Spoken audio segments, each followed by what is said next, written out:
اگر مجھ سے جنگ لڑنی ہے تو پولیٹیکلی لڑو مجھ سے, زمین پہ قدم رکھ کے لڑو. یہ آسمانی کبھی NIA, کبھی ED کے چھاپے, کبھی CBI کے چھاپے, اس میں کیا ملے گا آپ کو؟ میرے پاس کیا ہے؟ اگر ہوتا تو آپ میرے والد کے مقبرے کی جا کے وہاں جانچ نہیں کرواتے کہ یہ کتنے کا بنا ہے, یہ کہاں سے بنا ہے, اگر میرے پاس کوئی پراپرٹی ہوتی. تو میرا کہنے کا مطلب یہ ہے کہ چونکہ they have nothing to stick to me as far as corruption is concerned, so they have tried to, through Wahid, they have tried to connect me to terror funding.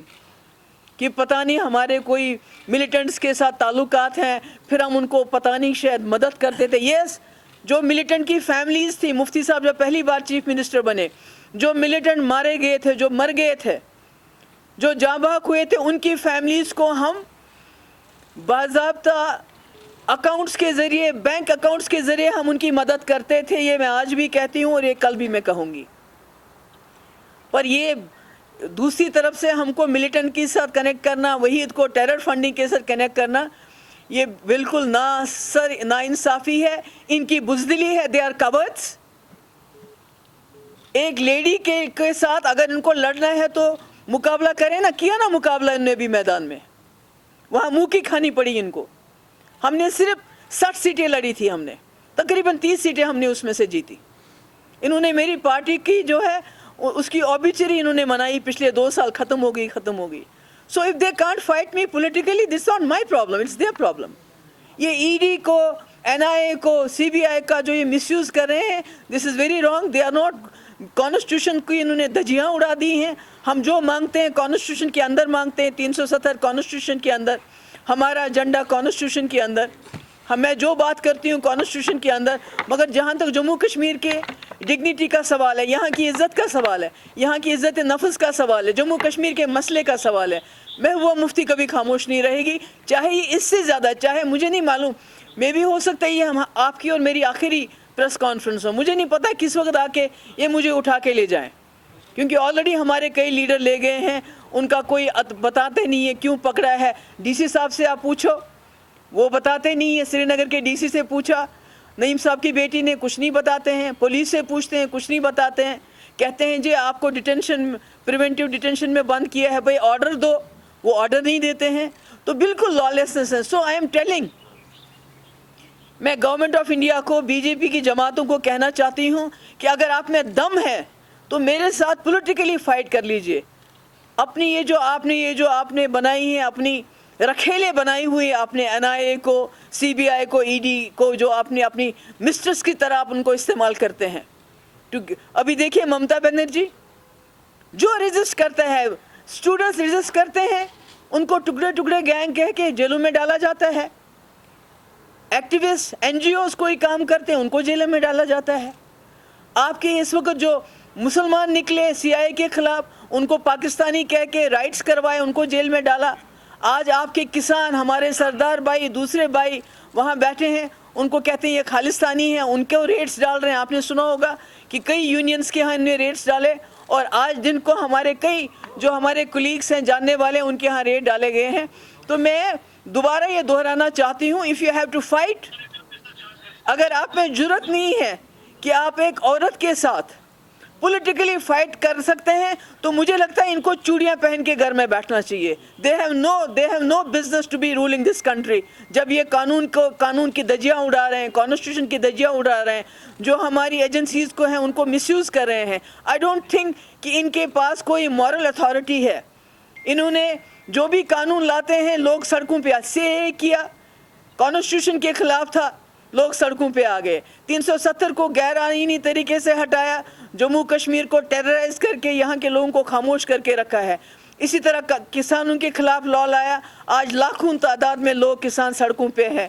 سب ختم کر دیے انہوں نے, اس ملک کی بربادی کر دی. مگر اگر مجھ سے لڑنا ہے, let them fight me politically. میری فیملی کو, میرے دوستوں کو, میرے کلیگز کو اس میں استعمال نہ کرے. اگر مجھے پکڑنا ہے, اگر مجھے بند کرنا ہے, they should come straight to me, not go to my family, not go to my party people. تو میں اپنے لیے کہہ رہی ہوں, میری پارٹی تو فیلڈ میں ہے نا, میری پارٹی نے تو DDC الیکشنز بھی لڑے نا, میری پارٹی تو لڑے گی. مگر یہ ضروری نہیں ہے کہ آپ کو الیکشن ہی, ڈیموکریسی کا چہرہ خالی الیکشن نہیں ہوتا ہے. ڈیموکریسی کا چہرہ ہوتا ہے your rights. Where are the fundamental rights of Kashmiri people? جب سے انہوں نے 370 ختم کیا اور کہا کہ ہم ہندوستان کے آئین کو ایکسٹینڈ کریں گے جموں کشمیر میں، مجھے بتائیے جموں کشمیر کے لوگوں کے رائٹس کہاں ہیں؟ اگر آپ معمولی پروٹیسٹ کرتے ہو تو آپ کو جیل میں لے جاتے ہیں، آپ کو بند کر دیتے ہیں، اور آپ کسی کو بھی کسی وقت بھی گھر سے اغوا کر سکتے ہیں یہ کہہ کے کہ ہم پولیس ہیں، آپ کو پریونٹیو ڈیٹینشن میں رکھا گیا ہے، کوئی کاغذ نہیں، کوئی وارنٹ نہیں ہے، تو یہاں چل کیا رہا ہے؟ تو democracy is not only about fighting elections. Democracy is a bigger thing, it's a larger thing about your own rights, your own aspirations, your fundamental rights, جو یہاں ختم کیے گئے ہیں، طلب کیے گئے ہیں.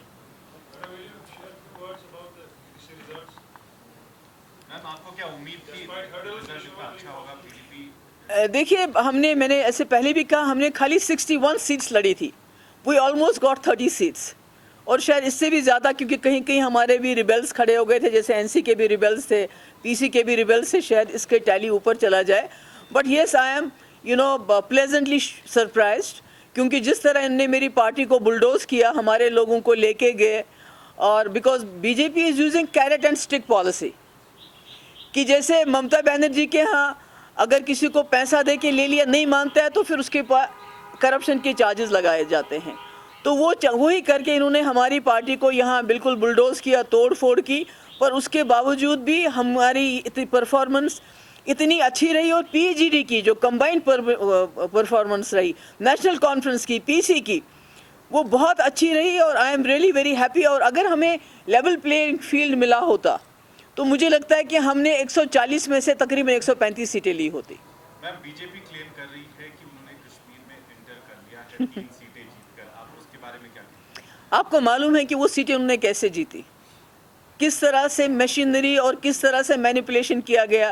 بالہمہ کی سیٹ میں جو پی اے جی ڈی کا کینڈیڈیٹ تھا اس کے کاغذ ریجیکٹ کیے گئے. اسی طرح آپ کی تلیل کی سیٹ، آپ کو پتہ ہے وہاں زیادہ فورسز کا جماوڑا رہتا ہے، وہاں کیا ہوا وہ ایک اللہ تعالیٰ جانتے ہیں اور وہ جانتے ہیں. تو اس لیے جو انہوں نے سیٹیں جیتی وہ کس طرح جیتی، ان کے منسٹر یہاں 1 مہینے سے ٹینٹ لگائے ہوئے تھے. کتنا پیسہ گیا، کتنا مسل پاور گیا، کتنا مینیپولیشن گیا، وہ آپ بھی جانتے ہیں، ہم بھی جانتے ہیں.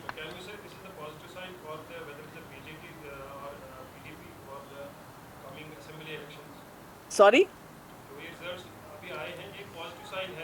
یہ تو پازیٹیو سائن تو ہے، مگر مجھے نہیں لگتا ہے کہ یہ آپ اتنی جلدی اسمبلی الیکشنز کروائیں گے، بیکاز یہ خوف زدہ ہو گئے. انہوں نے سوچا تھا کہ یہ جو ڈائناس ہم کو کہہ رہے تھے ہماری پارٹیز کو، یہ ختم ہو گئے ہیں، لوگ ان کے خلاف ہو گئے ہیں، کوئی ان کے ساتھ نہیں ہے. مگر جو رزلٹ آیا اس نے بتا دیا کہ ایسی بات نہیں ہے. لوگ جو ہیں پی ڈی پی کے ساتھ ہیں، نیشنل کانفرنس کے ساتھ ہیں، پی سی کے ساتھ ہیں. یہ لوگوں نے بتا دیا کل کے الیکشن کا رزلٹ دیکھتے ہوئے.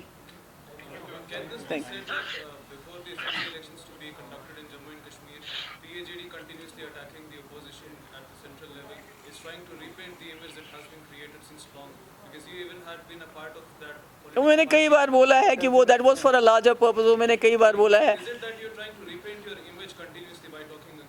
نہیں، ایسے کوئی نہیں ہے، اٹس اے لارجر ایشو. یہ میری امیج، محبوبہ مفتی کیا چیز ہے، میری امیج کیا چیز ہے، میں کون ہوں؟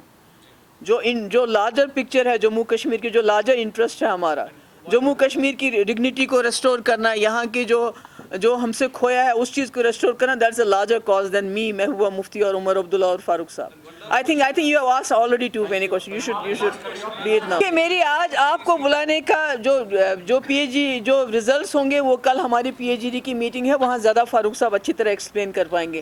آج میں نے آپ کو اس لیے بلایا کہ میں نے کہا کہ میں مرکزی سرکار کو ایک میسج دینا چاہتی ہوں کہ اگر ان کو میرے سے لڑنا ہے تو پولیٹیکلی میرے ساتھ فائٹ کریں. این آئی اے اور ای ڈی اور دوسری ایجنسیز کو ویپنائز کر کے ان کا استعمال میرے فیملی، میرے دوست، میرے کلیگس، میری پارٹی کے اوپر نہ کریں. Then let them come straight to me. اگر ان میں ہمت ہے تو میرے پاس آئے، مجھے جیل میں ڈال دیں، اگر ڈالنا ہے ڈال دیں، مگر دوسرے لوگوں کو ہراساں نہ کریں.